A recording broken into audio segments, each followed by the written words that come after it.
शिव पुराण रुद्र संहिता तृतीय खंड। यहाँ पे हम तृतीय खंड की चर्चा करेंगे।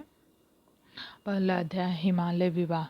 नारद जी ने पूछा, हे पितामह, आपने पिता दक्ष के यज्ञ में अपने शरीर का त्याग करने के बाद जगदम्बा सती देवी कैसे हिमालय के पुत्री के रूप में जन्मी? उन्होंने किस प्रकार महादेव जी को पुनः पति रूप में प्राप्त किया है? हे प्रभु, मुझ पर कृपा कर मेरे इन प्रश्नों के उत्तर देकर मेरी जिज्ञासा शांत कीजिए। ब्रह्मा जी उत्तर देते हुए बोले, हे मुनि श्रेष्ठ नारद, उत्तर दिशा की ओर हिमवान नामक विशाल पर्वत है। यह पर्वत तेजस्वी और समृद्ध है तथा दो रूपों में प्रसिद्ध है। पहला सथावर, दूसरा जंगम। उस पर्वत पर रत्नों की खान है। इस पर्वत के पूर्वी और पश्चिमी भाग समुद्र से लगे हुए हैं। हिमवान पर्वत पर अनेक प्रकार के जीव जंतु निर्भय होकर निवास करते हैं। हिम के विशाल भंडार पर्वत की शोभा बढ़ाते हैं। अनेक देवता, ऋषि, मुनि, सिद्ध पुरुष उस पर्वत पर निवास करते हैं। हिमवान पर्वत पवित्र और पावन है। अनेक ज्ञानियों, साधु संत की तपस्या इस स्थान पर सफल हुई। भगवान शिव को यह पर्वत अत्यंत प्रिय है। इस पर प्रकृति का हर रंग देखने को मिलता है। एक बार की बात है, गिरिवर हिमवान ने अपने कुल की परंपरा को आगे बढ़ाने तथा धर्म की वृद्धि कर पितरों को संतुष्ट करने के लिए विवाह करने के विषय में सोचा। जब हिमवान ने विवाह करने का पूरा मन बना लिया, तब देवताओं के पास गए और उन्होंने देवताओं से बड़े संकोच के साथ अपने विवाह करने की इच्छा बताई। तब देवता प्रसन्न होकर अपने पितरों के पास गए, प्रणाम कर एक ओर खड़े हो गए। तब पितरों ने देवताओं के आने का कारण पूछा। इस पर देवताओं ने कहा, हे पितरों, आपकी सबसे बड़ी पुत्री मैना मंगल स्वरूपिणी है। अब मैना का विवाह गिरिराज हिमवान से कर दें। इस विवाह से सभी को लाभ होगा, सबका मंगल होगा, साथ ही हमारे कुल में जन्मे इस कन्या में से कम एक तो शाप मुक्त हो जाएगी। तब पितरों ने थोड़ा विचार करने के बाद इस विवाह की स्वीकृति कर दी। पितरों ने प्रसन्नतापूर्वक बहुत बड़ा उत्सव रचाया। अपनी पुत्री मैना के साथ हिमवान का विवाह कर दिया। विवाह उत्सव में श्री हरि, विष्णु सहित सभी देवता शामिल हुए थे। विवाह उपरांत सभी देवता प्रसन्नतापूर्वक अपने अपने लोक को चले गए। हिमवान भी मैना के साथ अपने लोक को प्रस्थान कर गए। दूसरा अध्याय, पूर्व कथा।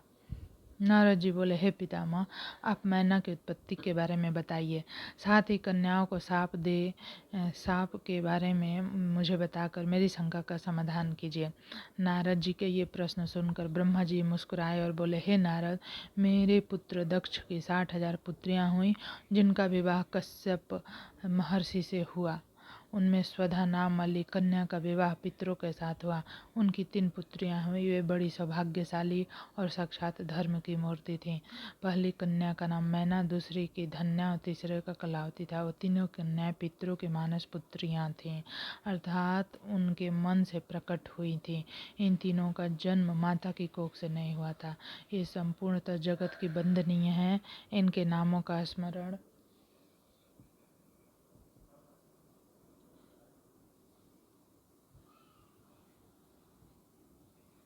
इन तीनों का जन्म माता की कोख से नहीं हुआ है। संपूर्ण जगत की वंदनीय है। इनके नामों का स्मरण और कीर्तन करके मनुष्य को सभी मनोवांछित फलों की प्राप्ति होती है। ये तीनों सारे जगत में मनुष्य और देवताओं से प्रेरित होती हैं। इनको लोक माताएं नाम से भी जाना जाता है। मुनीश्वर, एक बार मैना, धन्या, कलावती तीनों बहनें श्वेत द्वीप में विष्णु जी के दर्शन के लिए गईं। एक बार मैना, धन्या, कलावती तीनों बहनें श्वेत द्वीप में विष्णु जी के दर्शन के लिए गईं। वहाँ बहुत से लोग एकत्रित हो गए थे। उस स्थान पर मेरे पुत्र सनकादिक भी आए हुए थे। सबने वहाँ बहुत से लोग एकत्रित हो गए थे। उस स्थान पर मेरे पुत्र सनकादिक भी आए हुए थे। सबने विष्णु जी की बहुत स्तुति की। सभी सनकादिक को देखकर उनके स्वागत के लिए खड़े हो गए, परंतु ये तीनों बहनें उनके स्वागत के लिए खड़ी नहीं हुई। उन्हें शिव जी की माया से मोहित कर दिया था।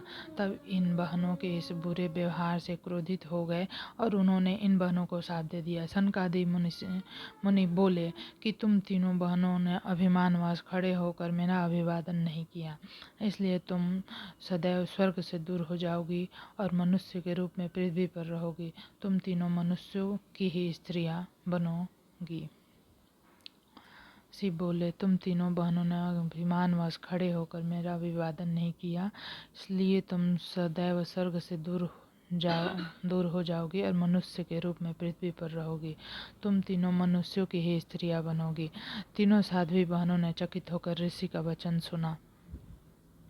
तब अपनी भूल स्वीकार करके वे तीनों सिर झुकाकर सनकादिक मुनि के चरणों में गिर पड़ी।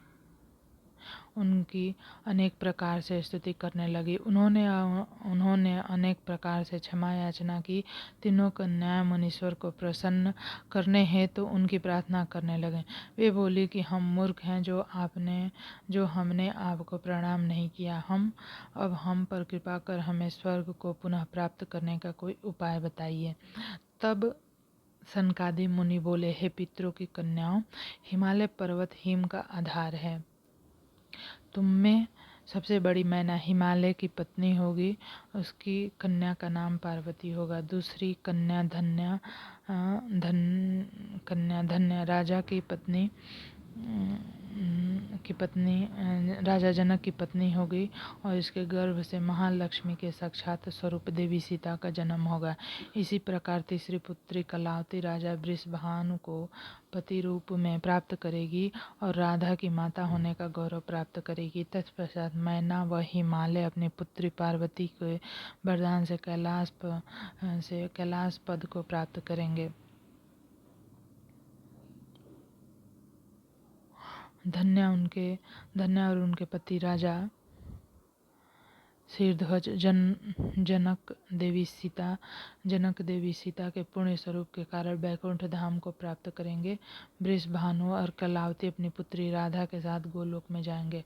पुण्य कर्म करने वालों को निश्चय ही सुख की प्राप्ति होती है, इसलिए सदैव सत्य मार्ग पर आगे बढ़ना चाहिए।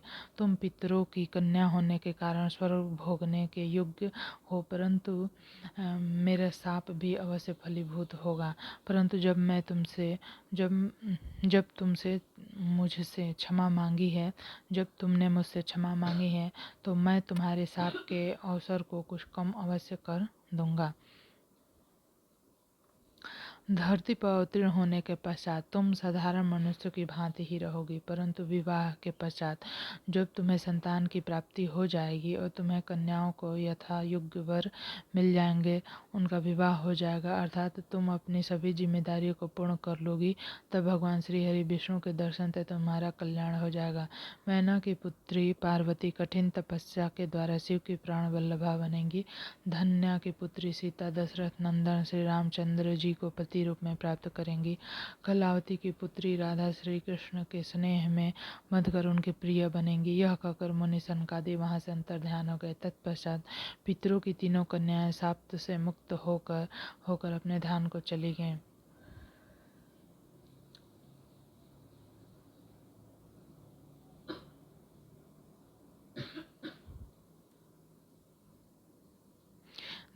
तीसरा अध्याय, देवताओं का हिमालय के पास जाना। नारद जी बोले, हे ब्रह्मा जी, हे महामते, आपने अपने श्रीमुख से मैना के पूर्व जन्म की कथा कही जो कि अद्भुत व अलौकिक थी। नारद जी बोले, हे ब्रह्मा जी, हे महामते, आपने अपने श्रीमुख से मैना के पूर्व जन्म की कथा कही जो कि अद्भुत व अलौकिक है। भगवान, अब आप मुझे यह बताइए कि पार्वती जी मैना से कैसे उत्पन्न हुई और उन्होंने त्रिलोकीनाथ भगवान शिव को किस रूप में पति रूप में प्राप्त किया। ब्रह्मा जी बोले, नारद, मैना और हिमवान का विवाह पर बहुत उत्सव मनाया गया। विवाह के पश्चात वे दोनों अपने घर पहुंचे। तब हिमालय और मैना सुखपूर्वक अपने घरों में निवास करने लगे। तब श्री हरि अन्य देवताओं को अपने साथ लेकर हिमालय के पास गए। सब देवताओं को अपने दरबार में आया देखकर हिमालय बहुत प्रसन्न हुआ। उन्होंने सभी देवताओं को प्रणाम कर उनकी स्तुति की। वे भक्तिभाव से उनका आदर सत्कार करने लगे। वे देवताओं की सेवा के अपने को धन्य मान रहे थे। मुने हिमालय दोनों हाथ जोड़कर उनसे सामने खड़े हो गए। बोले, भगवान, आप सबको एक साथ अपने घर आया देखकर मैं प्रसन्न हूँ। सच कहूँ तो मेरा जीवन सफल हो गया। आज मैं धन्य हो गया हूँ। मेरा राज्य और मेरा पूरा कुल आपके दर्शन मात्र से धन्य हो गया। आज मेरा तप, ज्ञान और सभी कार्य सफल हो गए।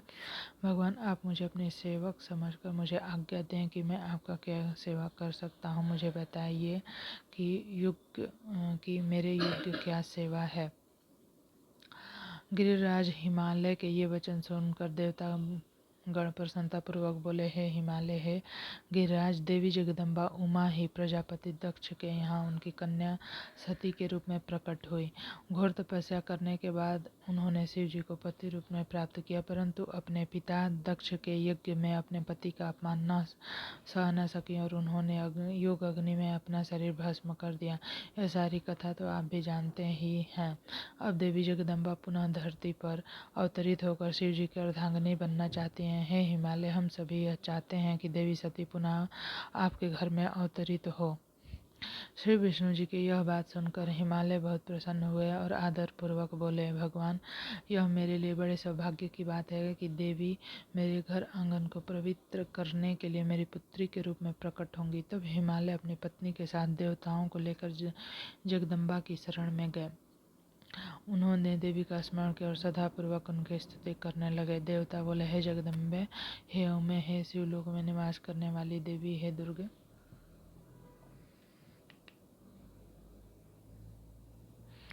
हे महेश्वरी, हम सब आपको भक्तिपूर्वक नमस्कार करते हैं। आप परम कल्याणकारी हैं। आप पावन एवं शांति स्वरूप आदि शक्ति हैं। आप ही परम ज्ञानमयी शिव प्रिया जगदम्बा हैं। आप इस संसार में हर जगह व्याप्त हैं। सूर्य की तेजस्वी किरणें आप ही हैं। आप ही अपने तेज से इस संसार को प्रकाशित करती हैं।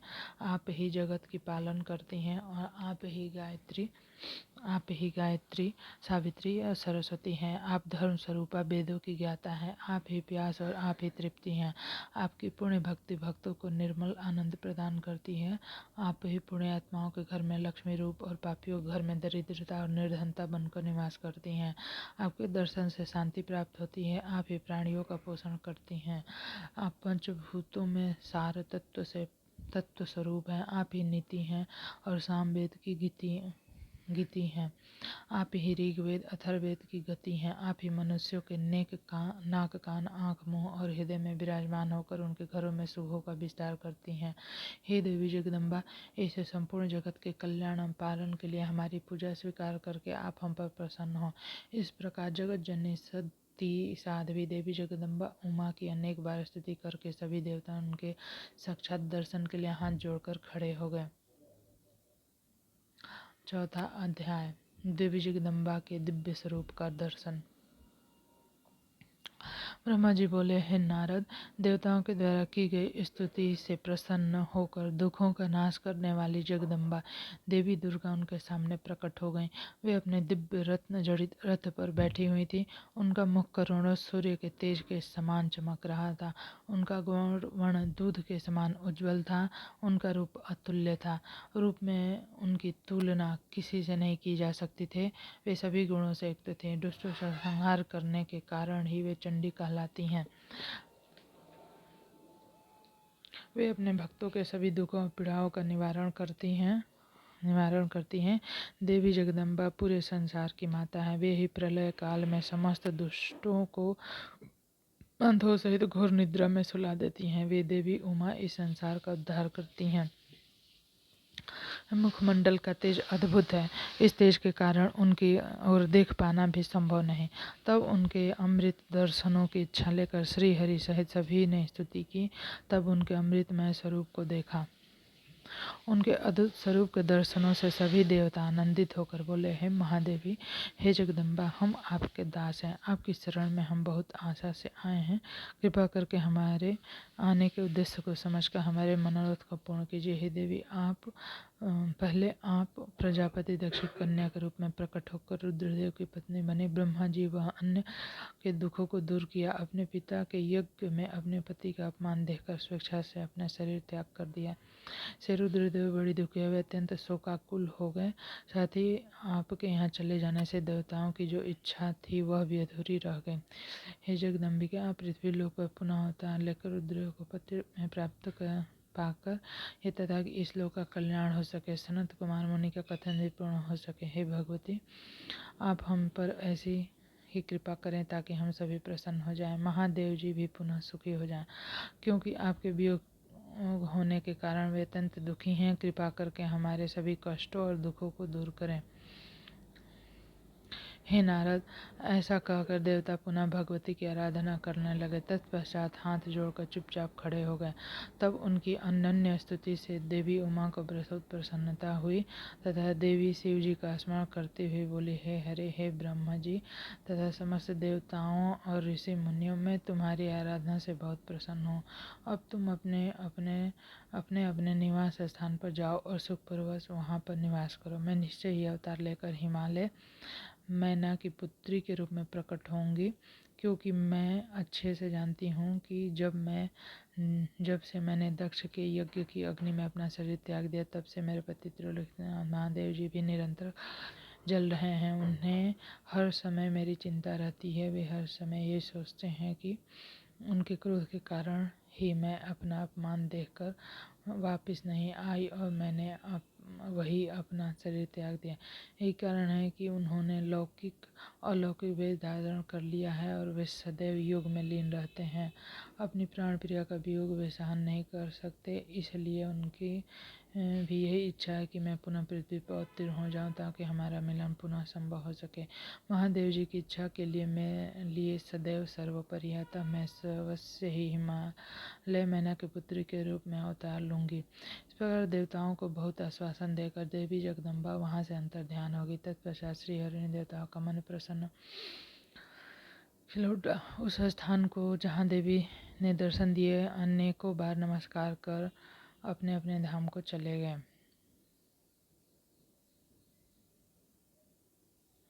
5वां अध्याय, मैना हिमालय का तप व वरदान प्राप्ति। नारद जी ने पूछा, हे विधाता, देवी के अंतर्ध्यान होने के बाद जब सभी देवता अपने अपने धाम को चले गए, तब आगे क्या हुआ था? हे भगवान, कृपा करके मुझे आगे की कथा भी सुनाइए। ब्रह्मा जी बोले, हे मुनि श्रेष्ठ नारद, जब देवी जगदम्बा वहाँ सभी देवताओं और हिमालय को आश्वासन देकर अपने लोक को चली गईं, तब श्री हरि विष्णु ने मैना और हिमालय को देवी जगदम्बा को प्रसन्न करने के लिए उनकी स्तुति करने के लिए कहा। साथ ही देवी का भक्ति पूर्वक चिंतन करने और उनकी भक्ति भाव से तपस्या करने का उपदेश देकर सभी देवताओं सहित विष्णु जी भी अपने बैकुंठ लोक को चले गए।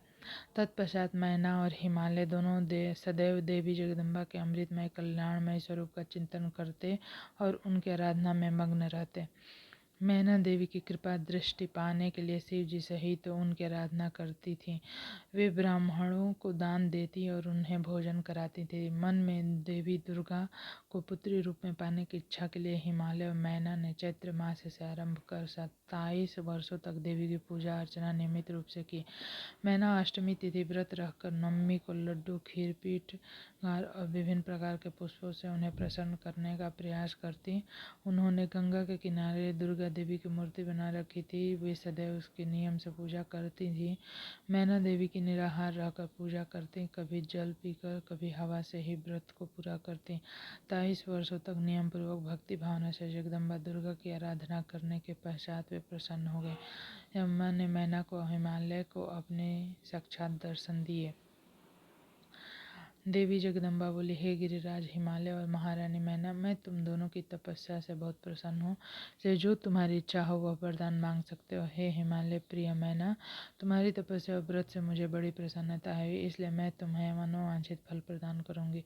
सो जो इच्छा हो कहो। तब मैना देवी दुर्गा को भक्ति भावना से प्रणाम करके बोली, हे जगदम्बिके, प्रत्यक्ष दर्शन करके मैं धन्य हो गई। हे देवी, मैं आपके स्वरूप को प्रणाम करते हैं, माते हम पर प्रसन्न होइए। मैना के वचनों को सुनकर देवी दुर्गा को बहुत संतोष हुआ और उन्होंने मैना को गले से लगा लिया। देवी के गले लगते ही मैना को ज्ञान की प्राप्ति हो गई। तब वे देवी जगदम्बा से कहने लगी, इस जगत को धारण करने वाली, लोगों का पालन करने वाली तथा मनोवांछित फलों को देने वाली, मैं आपको प्रणाम करती हूँ। आप ही इस जगत में आनंद का संचार करती हैं, आप ही माया हैं, आप ही योग निद्रा, आप ही अपने भक्तों के शोक और दुखों का दूर करती हैं। आप ही अपने भक्तों का ज्ञान के अंधेरे से निकाल कर उन्हें ज्ञान रूपी तेज प्रदान करती हैं। भला मैं तुच्छ स्त्री कैसे आपकी महिमा का वर्णन कर सकती हूँ। आप आकार रहित तथा अदृश्य हैं, आप शाश्वत शक्ति हैं, आप परम योगिनी हैं और इच्छा अनुसार नारी रूप में धरती पर अवतार लेती हैं। आप ही पृथ्वी लोक पर चारों ओर फैली हुई हैं। ब्रह्मा के स्वरूप को अपने वश में करने वाली विद्या आप ही हैं। हे जगदम्बा माता, आप मुझ पर प्रसन्न हुई। आप ही यज्ञ में अग्नि के रूप में प्रज्वलित होती हैं। माता, आप ही सूर्य की किरणों को प्रकाश करने वाली शक्ति हैं। चंद्रमा की शीलता भी आप ही हैं। ऐसी महान और मंगलकारी देवी जगदम्बा का मैं स्तवन करती हूँ। माते, मैं आपकी वंदना करती हूँ। संपूर्ण जगत का पालन करने वाली, जगत का कल्याण करने वाली शक्ति भी आप ही हैं। आप ही श्री हरि की माया हैं। हे दुर्गा माँ, आप ही इच्छा अनुसार रूप धारण करके संसार की रचना, पालन, संहार करते हैं। देवी, मैं आपको नमस्कार करती हूँ, कृपा करके हम पर प्रसन्न होइए। ब्रह्मा जी बोले, हे नारद, मैना द्वारा भक्तिभाव से की गई स्तुति को सुनकर देवी बोली कि मैना, तुम अपने मनोवांछित वर मांग लो। तुम्हारे द्वारा मांगी गई वस्तु मैं अवश्य प्रदान करूंगी। मेरे लिए कोई भी वस्तु अदेय नहीं है। देवी जगदम्बा के इन वचनों सुनकर मैना बहुत खुश हुई। बोली, हे शिवे, आपकी जय हो। जगदम्बिका, आप ही ज्ञान प्रदान करती हैं, आप ही सबको मनोवांछित वस्तु प्रदान करती हैं।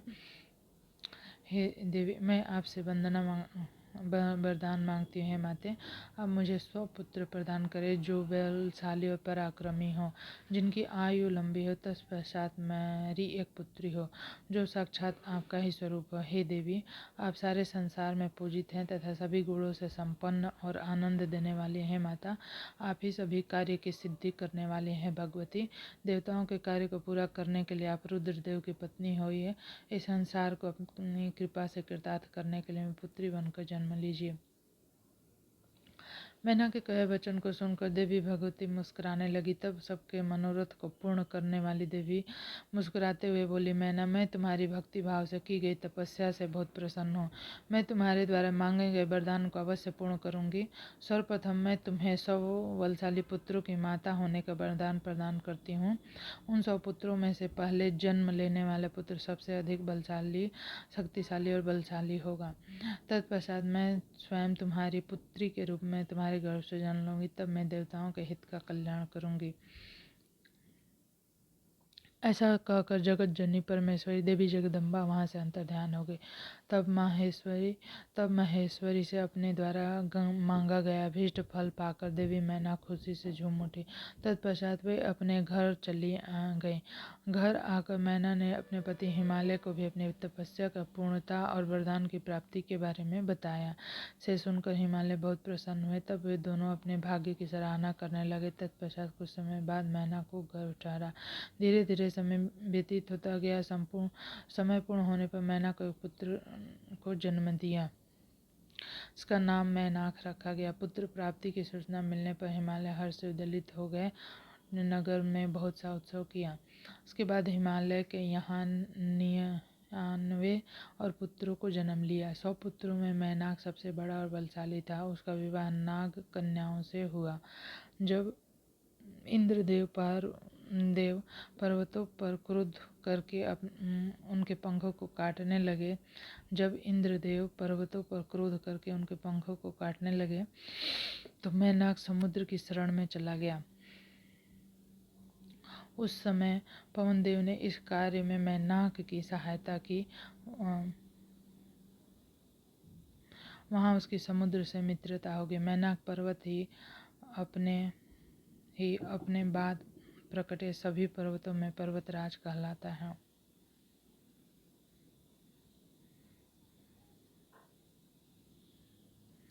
छठा अध्याय, पार्वती जन्म। ब्रह्मा जी कहते हैं, नारद, तत्पश्चात हिमालय, मैना देवी, भगवती और शिव जी के चिंतन में लगे रहने लगे।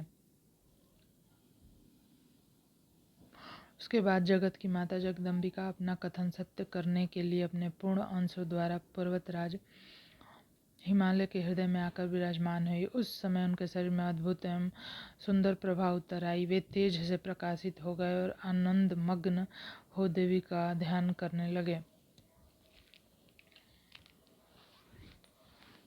उस उत्तम समय में गिरिराज हिमालय ने अपनी प्रिया मैना के गर्भ में उस अंश को स्थापित कर दिया। उस उत्तम समय में गिरिराज हिमालय ने अपनी प्रिया मैना के गर्भ में उस अंश को स्थापित कर दिया। मैना ने हिमालय के हृदय में विराजमान देवी के अंश गर्भ धारण किया। देवी जगदम्बा के गर्भ में आने से मैना की शोभा व कांति निखर आए। देवी जगदम्बा के गर्भ में आने से मैना की शोभा व कांति निखर आए व तेज से संपन्न होगी। तब उन्हें देखकर हिमालय बहुत प्रसन्न रहने लगे। जब देवताओं सहित श्री हरि और मुझे इस बात का ज्ञान हुआ तो हमने देवी जगदम्बिका की बहुत स्तुति की और सभी अपने अपने धाम को चले गए। धीरे धीरे समय बीतता गया। 10 माह पूरे हो जाने के पश्चात देवी शिवा ने मैना के गर्भ से जन्म लिया। जन्म लेने के पश्चात देवी शिवा ने मैना को अपने साक्षात रूप के दर्शन कराए। के जन्म दिवस वाले दिन बसंत ऋतु के चैत्र माह की नवमी तिथि थी। उस समय आधी रात को मृगशिरा नक्षत्र था। देवी के जन्म के सारे संसार में प्रसन्नता छा गई। मंद मंद हवा चलने लगी। सारा वातावरण सुगंधित हो गया। आकाश में बादल उमड़ आए और हल्की फुल्की फुहारों के साथ वर्षा होने लगी। तब माँ जगदम्बा के दर्शन हेतु विष्णु जी और मेरे सहित सभी देवता गिरिराज हिमालय के घर पहुंचे। देवी के दर्शन कर सबने दिव्य रूप महामाया मंगलमयी जगदम्बिका माता की स्तुति की। तत्पश्चात सभी देवता अपने अपने धाम को चले गए। स्वयं माता जगदम्बा को पुत्री रूप में पाकर हिमालय और मैना धन्य हो गए। वे अत्यंत आनंद का अनुभव करने लगे कि दिव्य रूप के दर्शन से मैना को उत्तम ज्ञान की प्राप्ति हो गई।